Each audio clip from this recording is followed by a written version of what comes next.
Okay. May was not a good month for me, alright? I had a bunch of AP tests, I was super stressed out, and because of that, the only thing I could stomach reading was a bunch of rom-coms. So this was not on purpose, but it's okay, because I enjoyed it, and it gave me the stress relief I needed. Like, I was losing my mind. Look at these pictures here, I was not okay. And you think I'm gonna read a high fantasy book in this state? No. I'm gonna read The Deal by L. Kennedy. So I ended up reading 7 romance books in May, and now I can tell you which ones are worth it and which ones were not. Okay, we're gonna start right off with a 5-star. First book I read this month was Twice Shy by Sarah Hogel, and it's a really cute, fluffy, wholesome contemporary romance. I literally love this book, okay? Right after I read it, I immediately went on Goodreads to write this gushing review, and there were like tears in my eyes. But they were like good tears, okay? I was like happy crying. The main character is a girl named Maybelle. She's a huge daydreamer, she's a hopeless romantic. She spends all her time just like making scenarios in her head. However, her life is in shambles, okay? Like, she hates her job, she hates her coworkers. And get this, she thought she was in an online relationship with this guy for 2 months, and she was like in love with him. This was her dream guy. And then she found out it was just her coworker catfishing her the whole time. So obviously she is devastated from this whole development. So when she finds out she inherited this giant house in the countryside from her great aunt, she leaves like immediately. Like, she packs her shit, she quits her job, and she leaves like the same day. But when she gets to the house, guess who she finds there? The guy in the picture that she was being catfished with. So like, literally her dream guy in real life. But in real life, his personality is nothing like the made-up catfish personality she like fell in love with. And they've both inherited this house from her great aunt, and now they have to live in it and fix it together. So already this premise is just like, I love it. Okay, here's why I gave it 5 stars though. So both of the main characters, Maybelle and Wesley, the guy's name is Wesley. We're gonna pretend that's not atrocious. They both have such complex, well-developed personalities. Like, I felt like I was reading about 2 real people, okay? They were really well written. Maybe I'm biased because I related to Maybelle so much. Like, she was just constantly running around, not paying attention to anything because she was like running imaginary scenarios in her head. And I was like, I do that. And then this one line, she mentioned she's an INFP, and I was like, okay, now Sarah Hogel's like watching me from my window, because this is getting too real. Wesley is just an immaculate man. Like, the way his personality gets explored throughout the whole book, it's done so well. Like, my perception of him at the beginning of the book compared to at the end, completely different, but the progression was so natural. Like, I genuinely felt like I was getting to know a person. It also explores Wesley's anxiety, which I thought it did a really good job of. And just overall, these 2 are the cutest couple like I've ever read in my whole life. Like, I'm just... Okay, since I already violated YouTube safety guidelines and they took my Vine compilation down, for this Vine, by the way, like, this was the child safety. I don't know, you better stop! Apparently, I'm gonna inspire a bunch of children to set themselves on fire because of that Vine. So I'm sorry, I won't do it again. I'm not gonna risk a single thing, but I do want to talk about the spice levels in these books, because like, why else would we even read this? This book is very mild. Like, in terms of salsa, this is a very mild salsa. There's only like 1 scene, and it is not graphic, so this is not what you want if you're in like a Wattpad mood. This book has like the perfect amount of spice for its plot. Like, it wouldn't even make sense to have any more. Like, there wouldn't be no way for it to happen with the characters being the way they are and the plot happening the way it is. Like, I think this has the perfect amount. So I'm gonna give Twice Shy the Tostitos mild chunky salsa. Like, it's not really spicy, it's kind of white and bland, but like, it still slaps. I'm still gonna buy this at the grocery store. In conclusion, please read this book. Like, it's so good. It revived my dead heart and all of that jazz. Unless you just don't like to be happy, read it. Alright, the next book I read this month was The Deal by L. Kennedy. If even one of you clowns me for this cover, I'll kill you. Yeah, Book Talk lied to me about this one being good. Like, I'm sorry, it's objectively bad. And I'm not just saying that because it looks trashy. Like, so what if I judge this book by its cover? Like, I judged correctly. So The Deal is a new adult or college romance, and it's about this girl named Hannah who has a crush on this football player. And so she makes a deal with the main guy, Garrett Graham, who's like this bad boy hockey player who wants to go pro. However, Garrett can't go pro unless he raises his grade in philosophy. And when he finds out Hannah got an A on their midterm, they make a deal. She tutors him in philosophy and then he poses as her boyfriend at parties. So, like, in front of the football guy, so that they can make him jealous, and then he's gonna like Hannah because of that. Okay, so this sounds like a really good, solid, amazing plan that's not gonna go wrong in any way. You know what the worst part is? Like, the plan actually works somehow. Like, they successfully make the football player guy jealous, and then obviously Hannah's like, oh my god, wait, I think I like Garrett now. It's like, okay. Look, there were a lot of things I did not like. First of all, I didn't even like either of the main characters. Everyone on Book Talk's like, oh my god, Garrett Graham, he's so hot. He's so perfect. Like, hello? Are we even reading about the same guy? Let me read you like one of these amazing lines from Mr. Garrett Graham, okay? Mr. Garrett Graham says, women aren't supposed to think, Wellesley. That's why your brains are smaller. Science proves it. Okay, you know what? Fine. I know it's a joke. I know this is his banter with Hannah and he's like not actually sexist. And it's a joke because he's the one who's asking Hannah to tutor her. It's like... Okay, but was it funny? No. Anyways, people like actually love Garrett because he pretends to be all cocky and arrogant, but like deep down he's a soft boy. Look, by the middle of the book he's not that bad. Like, he's fine. Without spoiling too much, he helps Hannah like work through sexual assault trauma. At least it was like decently comforting and not unhealthy. Okay, what really pissed me off was the final conflict. Because it just did not need to happen at all. And it never would have happened if these two acted like normal people who talk to each other.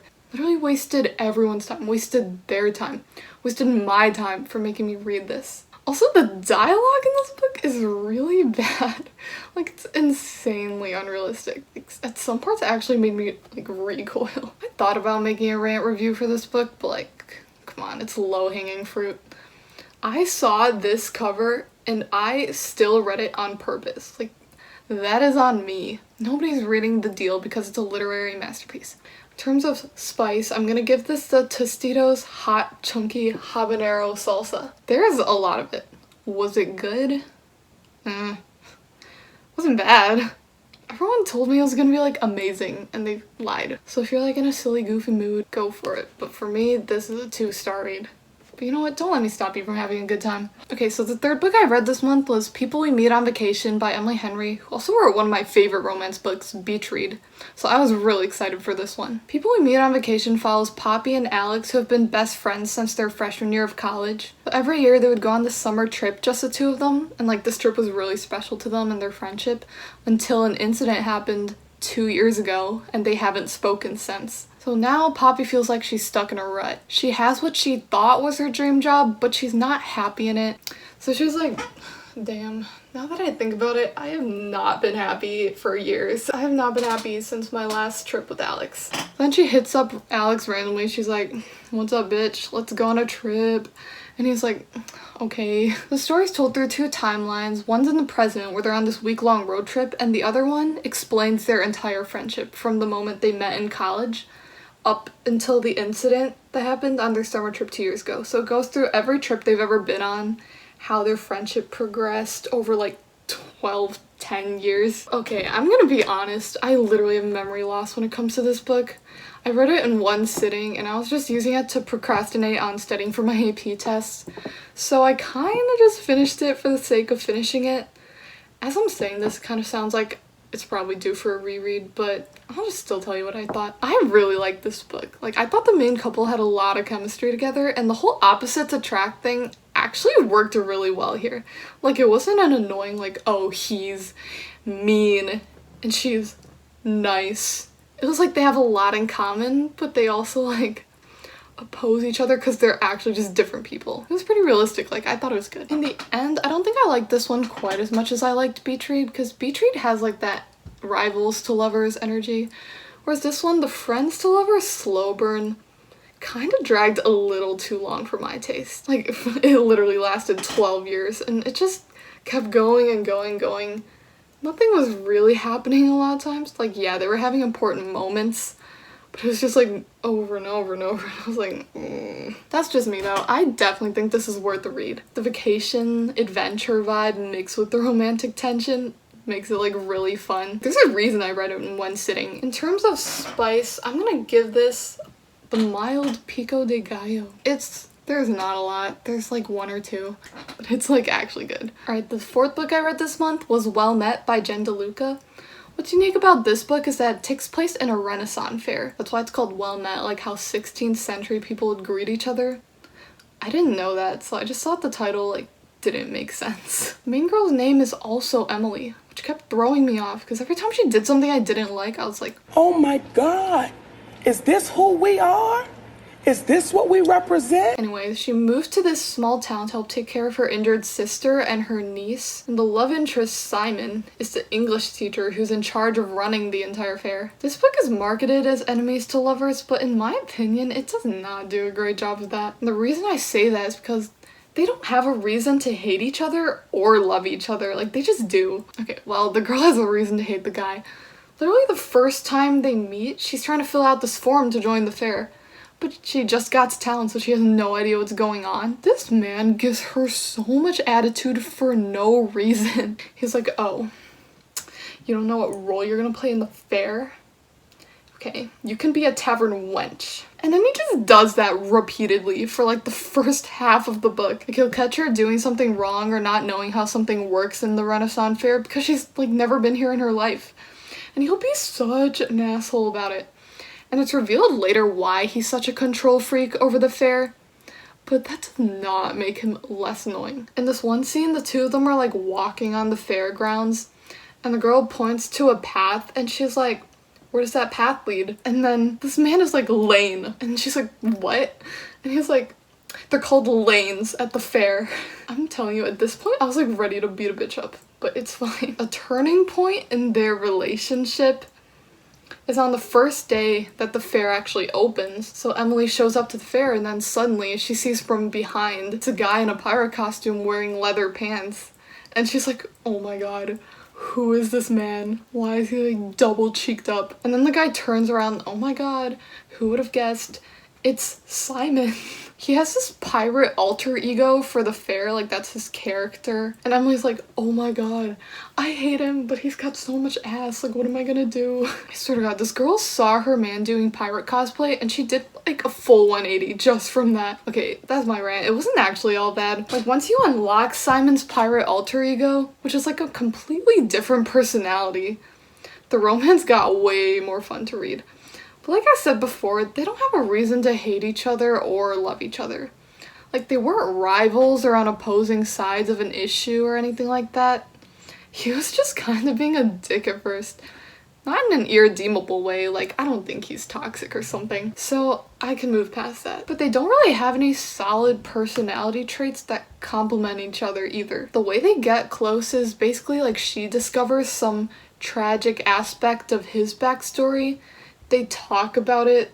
She offers him like some really pretty basic comfort, and now they're like closer. So it was a fun enough way to pass time, but it didn't really affect me emotionally, I guess. In terms of spice, I'm gonna give this another mild salsa. I'm seeing this mild salsa trend, and that's probably because I refuse to read romance with people on the cover. I gave this book 3 stars. It's just good. Nothing special. Okay, the next book I read was Bringing Down the Duke by Evie Dunmore. This one's a historical romance, and once again, I have memory loss because I stress read it in one weekend, and then I immediately forgot about it.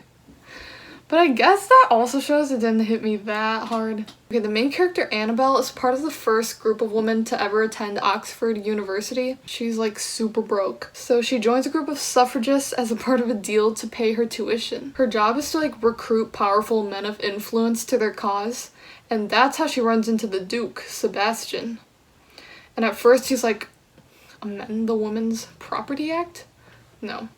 Actually, I think I'm gonna do the exact opposite of that and become the leader of the Conservative Party. So, it's not really his fault though. The Queen is forcing him to do that. The way that the author lets you know that Sebastian, like, doesn't hate women is that sometimes you like drop a couple comments about how you should never put your hands on a woman. Okay, some things I liked about this book. I liked the suffragists and their friendship. I seriously wish there was more of that. But from what I've heard, like, the other characters get explored in the sequels, so maybe I'll read those. I also like that the main couple, like, does eventually gain respect for each other, even though they, like, had a rocky start. The banter was kinda cute. They did have chemistry. I like that Annabelle stands up for herself, and she does kinda have character development about learning to speak out against authority. In the end, though, I was kinda ambivalent about both her and Sebastian, which is why I never really got super into it. Like, Sebastian's selling points are mainly that he's hot and he's willing to engage in conversation with the woman without completely disrespecting her. Which I guess is like a really high bar in 1870, but that doesn't mean I'm gonna go crazy over it. All in all though, I think this is a compelling read, so I'm gonna give it 3.5 stars. But like a fun 3.5 stars. So I rounded it up to 4 on Goodreads. In terms of spice, I'm actually gonna give this the medium salsa, so look at us go. We're moving up in ranks. Alright, the 6th book I finished this month is A Kingdom of Flesh and Fire by Jennifer L. Armentrout. Listen, Book Talk lied to me again. Like, I'm never trusting any of you again. Y'all aren't gonna like me for this, but I really did not like From Blood and Ash, like, at all. And I don't know why I read this. I feel the exact same way about this book because it was like the same, but even more boring. It took me over 5 months to finish this book because I just kept actually falling asleep and then forgetting about it. Whatever everyone on TikTok is feeling from this book, I am not feeling it. In fact, I think I'm gonna do a rant review series on this book, so that's all I'm gonna say for now. Okay, the last book I read this month was The Trouble with Hating You by Sajni Patel, which features 2 Indian leads. From the title, you can probably guess that it's enemies to lovers. The girl whose name is Leah is a really successful biochemical engineer, and because she's not really interested in getting married, she lives alone and she like sleeps with guys sometimes. Her really traditional piece of shit dad is like super disappointed in her. So her parents trick her into coming to this dinner party with the man they want her to marry. And once she realizes she got set up, she's like, nope, I'm out of here. I'm out of here.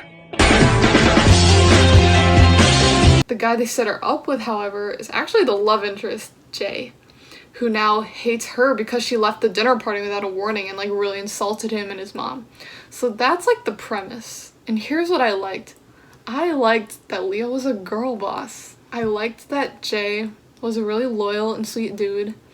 I like that they actually have a valid reason to not like each other initially, like just due to how that misunderstanding unfolded. But like they still don't trust rumors about each other outside of their own experience. The way their relationship unfolded was super cute. Like, they definitely had chemistry. I like that the book takes a strong standpoint in exploring how a lot of like traditional Indian cultural norms can be really outdated and misogynistic, and because of that it can even like enable rape culture. Okay, but here's what I did not like. Leah was a girl boss in that she's a really independent, successful woman, but at the same time she was like really irritating and how hard she pushed everyone away from her. Without spoiling anything, Leah seriously has a valid reason to not trust men, but at the same time the girl is like leaping to conclusions and assuming the absolute worst out of Jay all the time. Like, some points I cannot even comprehend the mental gymnastics she was doing to, like, make him the bad guy. Again, we do find out why she's so standoffish, but it doesn't really change the fact that Jay is being, like, nothing but nice to her, and she just refuses to see it for a really big chunk of the book. Jay is a really... Okay, here's my complaints about Jay. Jay's a really sweet guy, but his tragic backstory is, like, so dark and corny that it's, like, out of place in this book. I won't say exactly what the backstory is, because that's kind of spoilers, but it happened when he was a child, and it left him with, like, a lot of guilt, nightmares, mysterious hot scars down his back that he won't tell you where he got them from. In one scene, like, Leah tries to, like, touch them, and then he's like, don't. In, like, the most dramatic, cliche way. Like, really, what happened to him was deeply traumatic. And all it really amounted to in this book is, like, him having nightmares for Leah to, like, soothe romantically and some hot, mysterious scars. Like, they didn't really deal with his trauma in a meaningful way. It was kind of just, I don't know, it wasn't exactly a plot device, but it also, like, wasn't done well. Like I mentioned before, this book takes a really strong stance on how there's a lot of issues in traditional Indian culture, but in a way it's like too in your face. Like I can't really be mad because it has good messages, but it delivers them with absolutely no nuance whatsoever. Like, you'll be reading a character's thoughts about a situation as it unfolds, and suddenly they'll just like dive into a detailed argument about exactly why this aspect of Indian culture is problematic. Like, I don't doubt that those characters have those opinions, but it was so unnatural for that to just be part of their train of thought. This time the message was clear enough just from the plot. I just wish the author had trusted the reader to like come to those conclusions themselves instead of like spelling out every point really unnaturally through like dialogue or the character's thoughts. But again, I guess it's better to hammer down a good clear message than to sprinkle in some like vague semblance of activism and act like you did something. In terms of spice, this is again a mild salsa, so sorry to disappoint. So that's all the romance books I read in May. I promise in June I have a way wider selection of books that I'm gonna review, so please stay tuned for that. I don't only read romance. Actually, my next video will probably be the Crooked Kingdom Vine compilation, but anyways. If you're still here, please subscribe to my channel, and you can follow me on Goodreads in the description below. Thanks for watching. Bye!